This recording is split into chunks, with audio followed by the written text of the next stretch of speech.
શંકર મહારાજ નાજ તાંડવ નાચે રગીર ભોળો ભગવાન નાચ તાંડવ નાચે રગીર શંકર ભગવાન નાચ તાંડવ નાચે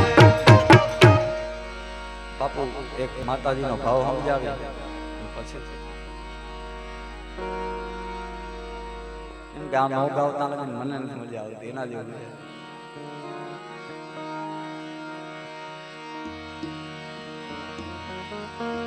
કે માં તું 14 ભુવન માં રહેતી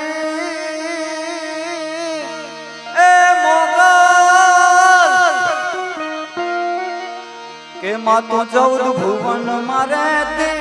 ઊંડળે ગાભ લેતી માં તું 14 ભુવન માં રહેતી ઊંડળે ગાભ લેતી સોરુડાને ખમા કેતી સોરુડાને ખમા કેતી મામો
દેખાડ્યું કે મહરી દૌરાઈ રવેતી જગ રવેતી અકલ વેતી ઈશ્વરી મારી અકલ વેતી ઈશ્વરી મારી અકલ વેતી ઈશ્વરી ઓમ નમો રામ બાપુ ભૂલ ચૂક હોય તો માફ કરજો.